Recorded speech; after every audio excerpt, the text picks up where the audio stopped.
Bet your bottom dollar that tomorrow there'll be sun. No, because the sun is coming out today, right now, because we have another interview for you. Welcome, my friends. Welcome back to HV 2020. It is good to be back. It is good to be doing this. We have an amazing person. She is a beautiful young woman, and she has some incredible stories. She is an actress, comedian. She lived 20 years in Nashville. She's been here in Los Angeles for 4 years, so she's graduated into the next realm of that. And she also spent 6 years in London, I believe. I mean, that is an incredible life story right there. But on top of it, she has 8 children, 4 which are adopted. I mean, if that doesn't say a lot about her person, her heart, and her bravery, I mean, no one. She gets a lot of her comedy from those life experiences, so it's pretty great. That's why her stand up is so good. So besides that, she's been here for 4 years. She's been in a ton of movies as a background, and other things as well. But she has gotten to talk with a lot of people that we admire and look up to in the industry, and it's good to hear positive things about them. I can't wait for you to tune in and hear her stories about Larry David, Bill Paxton, John Lithgow, Jordan Peele, Lily Tomlin, Jane Fonda, just to name a few. I mean, we talk for 40 minutes or so, and it's absolutely incredible. I always rant, but we got to get right to that interview. And here we go with the very, very lovely and beautiful Christine Fekete. That is Hungarian. Ooh, I like it. I like it. Give me that Hungarian. Talk to me, Hungarian name. Oh! Welcome to HV 2020, Christine. How do you say your last name? I always get it wrong. Fekete. Fekete. There's a winner. Is that right? That like Italian? It's Hungarian. Hungarian. And I went through a divorce, and I mean, I had all the chance in the world to change it. For some reason, with all that paperwork flying around with the divorce, and I didn't do a name change there, I think I missed a window of opportunity with that one. But also your kids, They already got the best of me, It's mama time now. Yes. I watched some of your stand-up, and you're really hilarious, and you really have 8 children, 4 adopted.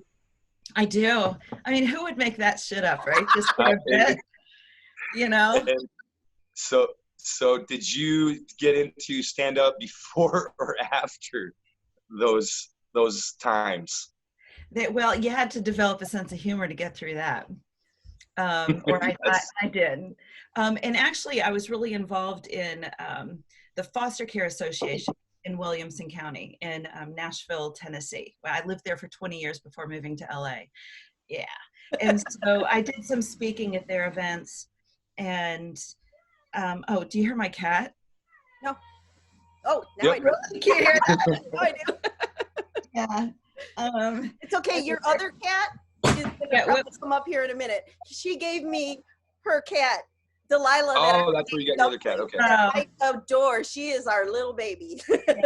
I'd get up to let her out, but I don't have pants on. This isn't that kind of interview, right? We're not going there. So, gosh, I don't know. I was thinking back, like where this sense of humor started, but my very first play that I was in, maybe like in kindergarten or first grade, I was a dog, and we had to walk around this little pond, and for some reason I stopped and put my leg up, like to pee on a prop bush that was out, so it's just a gift. You were born with it. Yeah, you can't just make, create that, it's just who you are. So what made you, did you work in stand up and film before you moved here to Los Angeles? Well, yeah, in Nashville, obviously it's not the hotbed of TV, film. There's still a lot of stuff that happens there still, though. There is, but back in the day, not so much. But you know, I did a few music videos. I did a very small blink and you'll miss me role in a film. I hadn't thought about that in a long time, Tommy. So but yeah, there were a few things. But I remember. What film? Tell us what film.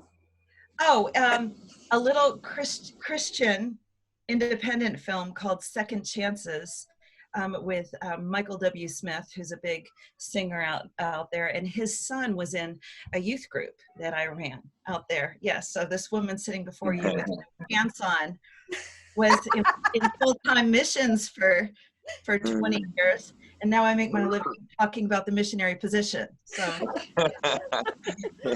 we've transitioned well. My in-laws are proud. So when did you come out here? 4 years ago. Okay. So I graduated, right? I survived my senior year.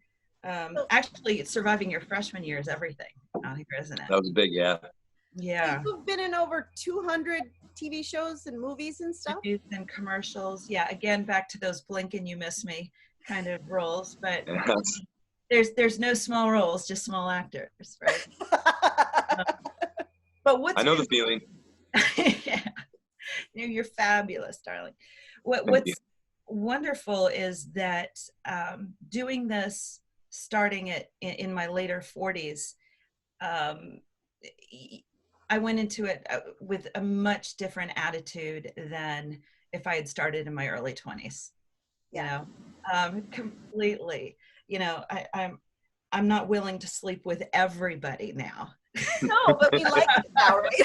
It's different now.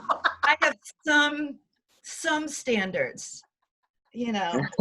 Harvey Weinstein really fucked it up for some of us. I know, but you know what? If I would have been here then, I don't know what I would have done. Oh, we know what you would have done. Yeah, I know. I would have been a big star, let's put it that way. But so these things called like boundaries that you're supposed to have on set, like, really, you know. So for example, one day I was filming on Curb Your Enthusiasm. Love that. And my son, massive fan. My youngest is now 18. Everybody's out in the world doing their own thing. So my youngest is now 18. And I went to film on location in downtown LA in this big, beautiful hotel. And it was a rare situation where all the cast and crew and even like the producers, the writers, and Cheryl Hines, Larry David, they're all in the same lunch area with us in this banquet room. My son, huge Larry David fan. Not a huge fan of mine, loves himself some Larry David, you know. Yeah. So he was so excited that I was going to work with Larry David. So I go through the lunch line, you know, feeling like a freshman in high school, like where am I gonna sit? You know, you have your tray, and I look around and I see like the cool kids table, right? There's Larry David and Cheryl Hines and one of the writers, and you know, everybody's at this circle table of 8, and there's one seat open to the left of Larry David. Yes. Yes, I did. Yes. I did. I was telling this story to Mark Brazil, who is the writer and creator of that 70s show and Third Rock from the Sun. And he, before I even said it, he's like, "Oh, Chris, no, you didn't know." Like he was getting like furious, right? And I'm like, "No, I did." So I went up and the table goes silent, like silent. And I said, I mean, it was a little intimidating. I said, "Do you mind, like, could I sit with you?" And all eyes go to Larry David. And Larry looks up at me and he's like, "Who are you?" I don't do impersonations, so just he's like, "Who are you?" And my brain knows a lot of words, but as God is my witness, they put together, "Who are any of us really?" True story. Yes. And Larry looks up at me and he goes, "Sit." And so I sat, yeah. And my son talked with me for like 2 weeks after that. He did. What's cool though, a few months ago, I guess 6 months ago now, what's time anymore, right? Right. Everything's been shut down. I played a comedian on the Goldbergs, and the girl that was doing my hair said that she worked, has been doing Larry David's. Clearly, we're very close. Larry David's hair for years. And I said, oh, I have this story. And I got halfway into the story, and she said, I've heard this story. I've heard this story. She goes, Larry told me this story. And I was like, oh no. Oh no. No, he thought you were great. He said, no one ever comes up to me like that. They're all afraid of me. Yes, you know? yeah, it's true. It's true. So he thought I was really sweet and ballsy. How and, can you not love a ballsy chick? Yeah. Well, I hear there's a market for that. Yeah. I thought that was in Thailand though, but It's Hollywood, baby. It's all over now. Go to drag queen bingo in West Hollywood. Oh, that's Hamburger Mary's. Oh, I want to do that. I know. When we get back open, you and I, we're gonna go. Yeah. Oh, we're not. So much fun. We're not taking Jim with us. I'm gonna do his makeup. I host it. Fabulous. Yeah, no, I host it. Yeah, I'm the host. Yeah, I'll be there. You won't recognize me. I don't know if you're serious about. I'm not serious. You gonna shave for that? Yes, I'll shave. God. So one of my favorite directors is Jordan Peele.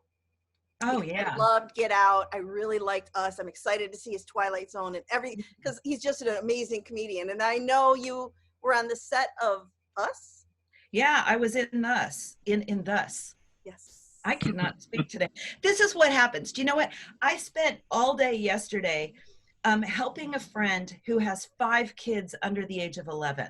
Oh, okay, yeah. Yes. So you were the first grown-ups I've seen in quite some time, and I don't. We're not grown-ups. What are you talking about? I just don't have my words together at all. I'm going to try to be a little. Yes, I was in a background zombie. What are they? Zombies? What are they? They're clones, I think. Clone. Yeah, they're like undead clone people. Yeah. Yeah. So, if you see a middle-aged golfer woman with a golf hat, looking a little out of it, that would be me. But I had no idea. Sometimes when you're booked in these illustrious background roles, you don't know what you're playing. And in this case, we were actually told, we knew it was a movie. It was on the set of Universal, but we were actually told it was a comedy. And whatever. And actually a lot of background acting is literally just walking. They tell you when to sit, when to stand, when you can use the restroom, when you can, it's a very controlled environment. Again, I sneak through the cracks a little bit of those. And those are, the best stories. And again, at 20, whatever, I wouldn't have, yes, I would have done that in my early 20s as well. So I was on set, and we're in this hallway, and we're told that it's more than, walking. We have to actually act a bit, and we're these like zombie quirky creatures. And we're all kind of getting our head around that a second. Now my little dog wants to get up here just a second. Oh, she's got to get in on the action here. There you go. How Hollywood is this? Little fur ball. From the bleach to the Botox to the little dog. Here we go. Adorable. So I turn kind of abruptly in this corner, not during a filming, but when they're telling us what's going on, and literally run face to face into Jordan Peele. And 2 of my children are Black. I have 2 sons that we adopted when they were 6 and 8 years old, and now they're in their 20s. And so, and I raised them in the South, in Nashville, which had some cultural challenges, and there is systematic racism. I've seen it firsthand because my white sons did not get pulled over as much as my black sons did in the same neighborhood. So I was like, oh, I didn't know this was your project. He's like, yeah.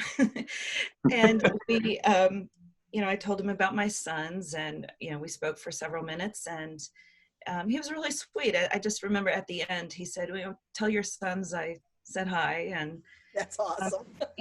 He was great. And then I've worked with his wife, Chelsea Peretti, on Brooklyn Nine-Nine several times. Oh, that's nice. Cool. So did you guys know they were married? I mean, not I guess more people do now, but a lot of people don't realize they were married. They have a son, I think he's about 4 now. And wow. Oh, I love Peele. I'm so excited. Now you know. Yeah, now I know. Any other like sci-fi or horror stuff you've worked on? Not specifically. I did work with Bill Paxton, who we all know from was that his and that was heartbreaking. I worked with him obviously he died, which is the heartbreaking part. Working with him is one of the highlights of my life. He was the kind of man who knew people's names that were background from years ago. Wow. He really would connect with you. One time I was just sitting on a bench for a break, and he needed his shoes changed, and of course they've got people for that.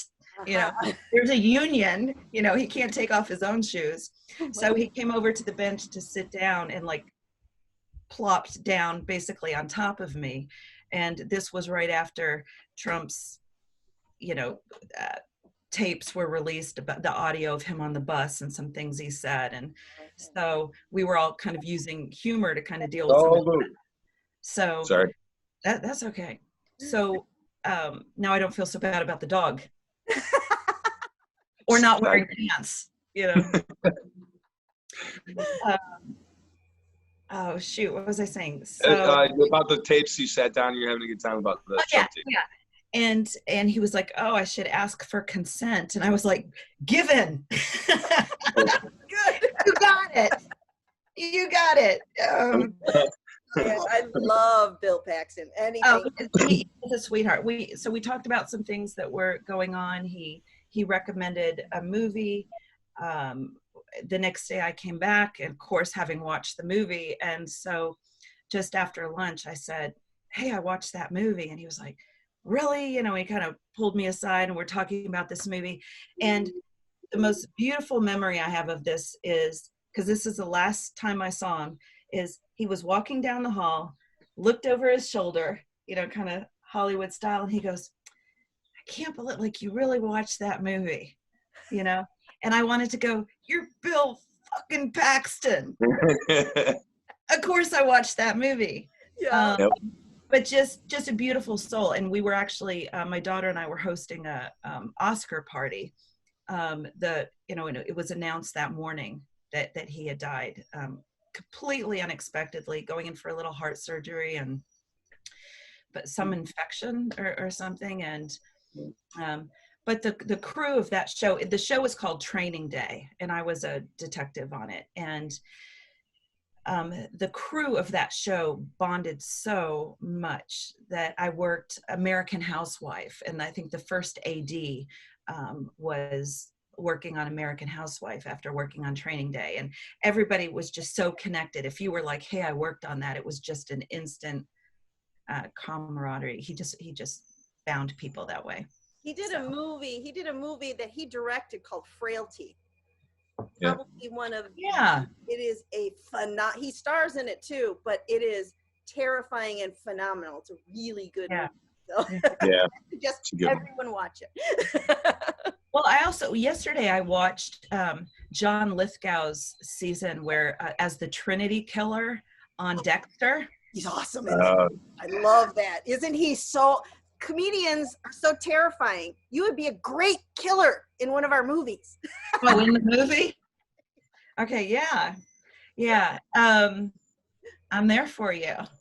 Well, most people want to get killed in our movies. I'm going to make you the killers. I could do that. I could do that. But I worked, well, first of all, John Lithgow, the range on this guy, right? He just wrote a cartoon satire kind of book about the president. He's recorded children's songs. He played Winston Churchill, you know, where he does that famous bathtub scene. And then he kills a woman in the bathtub in Dexter. A lot of women, yeah. Yeah, and the kids album was called Rub-a-Dub-Dub too. So he got the dub thing. There's a line there. I don't know. Oh, well, he crossed it. I think once you slash a woman's femur artery or whatever that's called and bleed her out in a tub, then I think you've crossed that line. Did you make Jim mad? My dog did. Did he just storm off? He's just whining at the door, so I had to. He's not as little though. He's not a lapdog. Sorry. Yeah. Yes. No, it's okay. And he likes to bite. No. Sorry, I'll try to. Okay. I'm back. Hi there. It's okay. It's about you, honey. Oh, the sign. Oh, you are I am so sorry. Jim is so sorry. But this is going to be a great interview because people are going to laugh. What do you mean your sign wasn't stuck? God damn it. Just let it go. Just let it go. So, I don't know if you want to tell people this, but you and I are working together on... I don't. You don't? I don't want to tell people that. No. Oh, that's a bummer. Oh, can I finish my John Lithgow story? I want to finish your John Lithgow story. So I was working on his most recent comedy, and the name escapes me. It's kind of a courtroom kind of thing. He's getting charged for killing his ex-wife or something, and it's a comedy. So we're in a courtroom scene, and it's packed out with people, and he's at the defendant's table, and we're all kind of around the edges. I'm a photographer or something, and it's, you know, if you've ever been in a courtroom, those defendant tables, yeah, they're sectioned off, but we're on a break, and so I go up to him because why not? Of course you do. Of course they do. And seriously, a lot of the cast are on the front row in the court, and they're kind of looking at me like, it's John Lithgow. And I'm like, yeah, it's John Lithgow. I'm going to get Dr. John. But I said something like, do you mind if we take a moment? You know, after all, I did just watch you take a bath this morning, which in hindsight could have gone really wrong. But he realized that I was talking about the bathtub scene where he was playing Winston Churchill. Oh, okay. But it took him a second. He went, oh, The Crown, because the show's called The Crown. And then he went, ho, ho, ho, you know, like John Lithgow style. And I said, okay. I said, I better go back. They're going to fire me. And he said, they most certainly will not. You know, and we had a great talk about, because I lived in London for 6 years. And he said he was in that bathtub for 4 hours. Oh my and God. got a horrible rash. You think you want people to know that? I don't know. We all know now. We do, don't we? I'm excited. I mean, I am excited to be working on you. I think we've got a really special project going. Yes. And we made a bond over our shared histories. Yeah, you filled me in a little bit, Tommy. Yeah. We both got into one of those things that the kids today are calling a toxic relationship. Couple of them. Yeah, but they don't always end well, but it makes for a hell of a screenplay. I think it definitely does. Yeah. How about you, Jim? You got any like emotional baggage that'll make good TV? No. I mean, relationship-wise, yeah, I've had some big failures in my past for sure. But yeah, I mean, yeah, I guess my last relationship was like 6 years long, and it did not end well at all. Yeah, but we weren't married. There was no children involved. You're not that I'm aware of. Passionate as we are. Let's say passionate. I'm gonna say passionate. Colorful. But no, it's hard. I'm high closure. You know, I like things to end well. My divorce with my ex-husband was very amicable, you know. So for things to not end well for me is very unsettling. But, you know, sometimes we just don't get that kind of confidence. So you become a comedian and you just tell the story repeatedly. Yes. But during this time, doing that with you and doing this with Jim has literally saved my life. Just being able to be creative and move forward. I thank both of you. Well, you're welcome. And it's going to be better when we are all successful with these, right? That's right. Well, we are successful. It just takes on different forms. Oh, that's right. That's right. Yes. Because you've done so much and you've only been here 4 years. Yeah. That's just a little snapshot. I know that there's been so many more things. So that's amazing. Yeah, when people are surprised here, I'm 51 and I started comedy at age 50. And within weeks, I was doing the Comedy Store and the Ha Ha Club and Flappers. But so when people say, how long have you been doing comedy? Or, you know, how long have you been acting? Or how long have you been writing? Or like, I'm also an abstract artist. You know, how long have you been doing that? Really, I mean, our whole lives, are we not preparing in some way to, like, when we're acting, do we not pull on some experience to, you know, like walking? You know, I walk in real life. I've been walking since I was 9 months old, and I've been doing that for a living for 2 years now. And the back of your favorite TV shows. And that's right. That's the fun part about that journey. Background it's always changing. Used to be called extras, right? Yes. Yes. So now, why the change? Oh, because they didn't want to do a bump in pay grade, you know. So it's one of those title. We're gonna. Right. Yeah. That's awesome. So, what was your favorite horror movie, like growing up? Probably the Halloween, you know, with Jamie Lee Curtis. That is the #1 answer for everyone. Yeah, well, especially I think if you're over 30 or 40, you know, that's I remember that just coming out, and like it's kind of like when you stumble across porn or something for the first time. It's like, what is this? You know, like, oh my gosh, like, are they supposed to show that like on the screen? That's awesome. Yeah, it's a fantastic film anyway, and it stands the test of time. I've said it 1,000 times. It's just one of those movies that every generation can appreciate. Yep. So I'm going to put you on the spot, Christine. No. I want you to come and be host at my Motor City Nightmares, the big party at night. Will you come out? When is that? In April 2021. Oh, God, I've heard great things about these shows that you put together. So at this point, my schedule's open. All right. Is Jim going to be there? Yes. Yep. He doesn't have a choice. He's got to wrangle all the actors that are coming out. No, that'd be great. I mean, I'd love to work with you guys. That would sounds really fun. And I've watched several of these.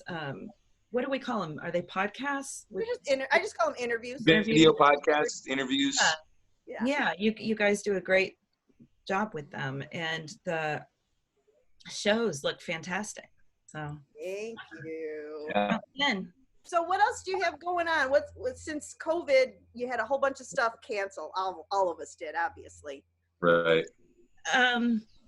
So there's a movie in development that is a comedy, horror movie, which I can't say too much about, but it sounds fun, and I'm really excited about that. I went from being a brunette to a blonde. Yes, you did. Very nice. Yes. Looks good. Oh, thank you, Jim. I'm learning a lot about like toner. First of all, that you should have it on you before you start bleaching, because Amazon might be back ordered for about 3 months. Well, you obviously got it because it looks nice. It's not messy at all. Thank you. Oh, this little girl I babysat yesterday for the first time.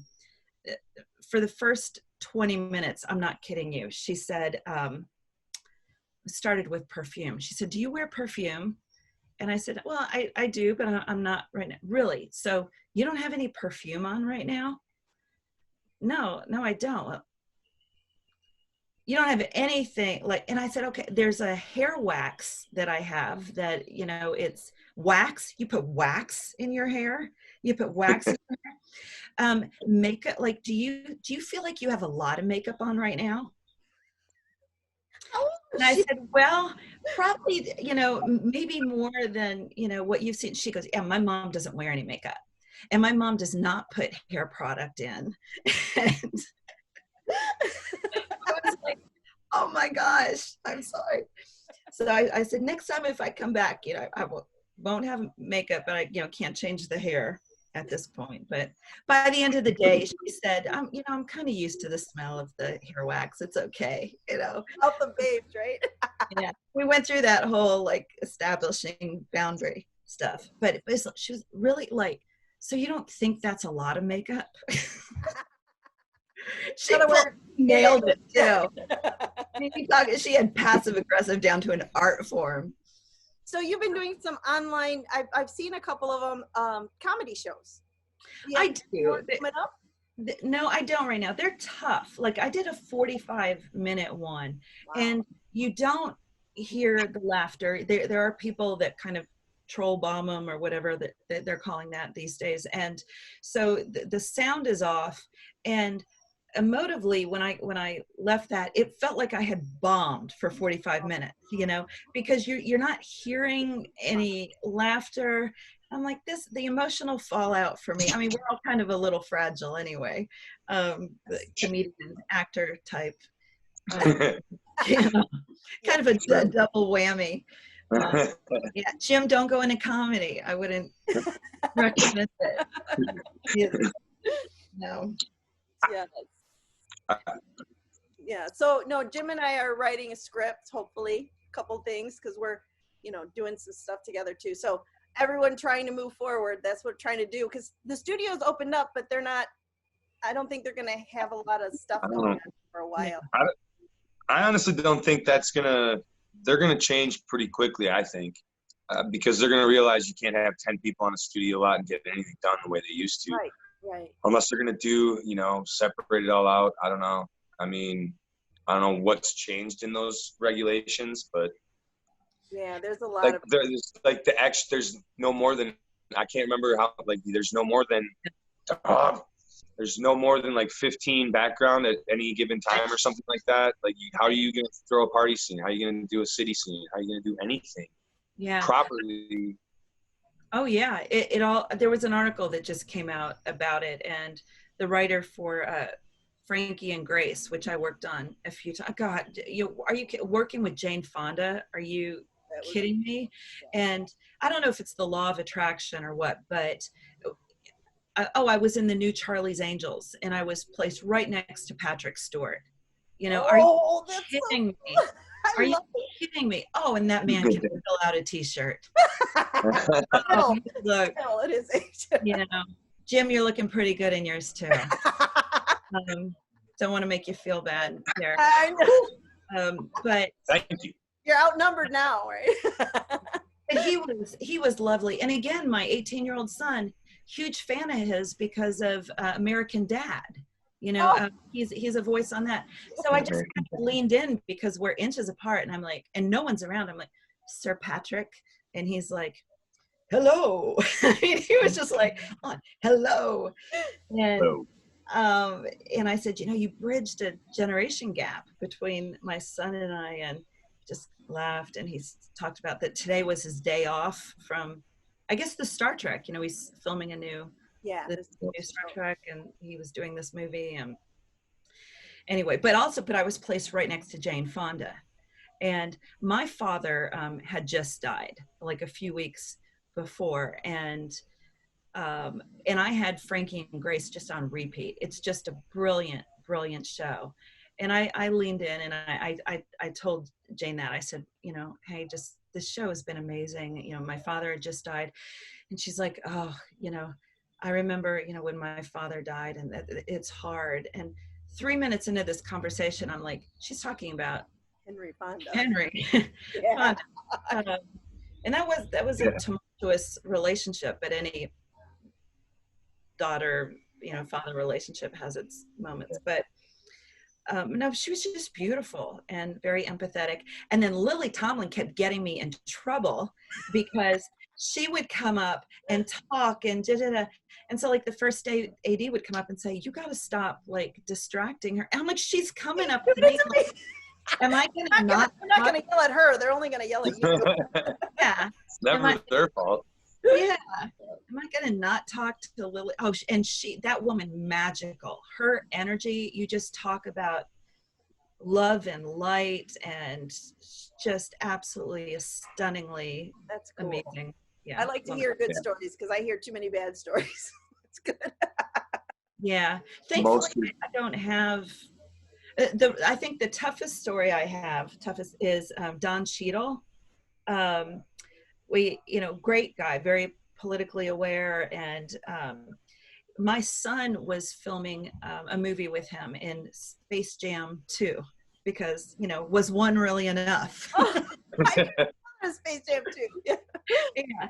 So, and my son just had a reoccurring background role all summer, but, you know, one of hundreds, right? And so Don tweeted something out about the movie, and I said, oh, my son is in this. He was one of the blah, blah.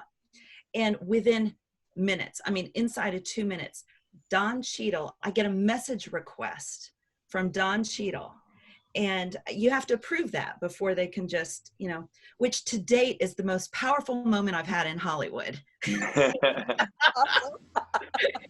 And Don Cheadle, okay. So I open it and it says, Christine, you cannot talk about this movie. You'll get your son in trouble, you know, blah, blah, blah. Oh. And so basically I did something bad, and Don Cheadle direct messaged me, and I think that's a good definition of like negative reinforcement, right? He had to clap your hand. Yeah. So the next boundary I cross on set, that's on Don Cheadle.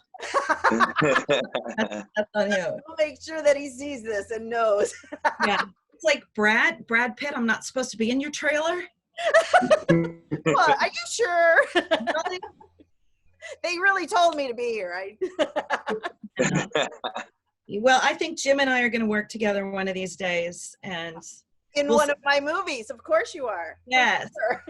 Yeah. We'll have some stories. We'll have some dirt to share on each other.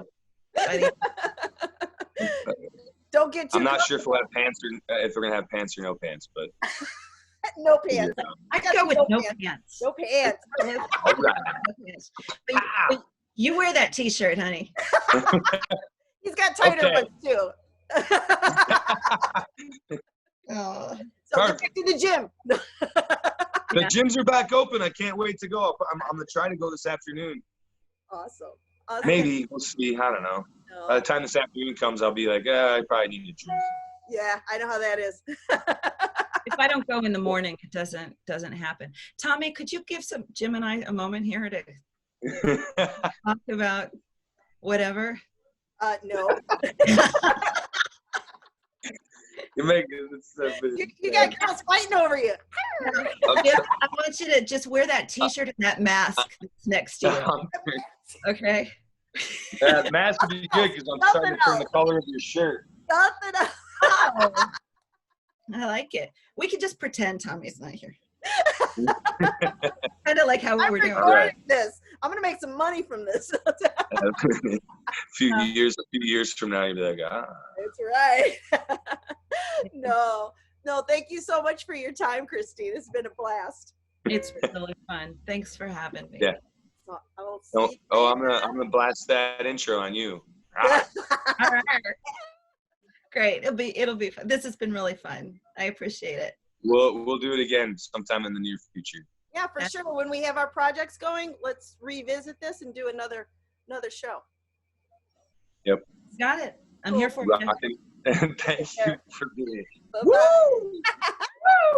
All right, bye guys. Bye.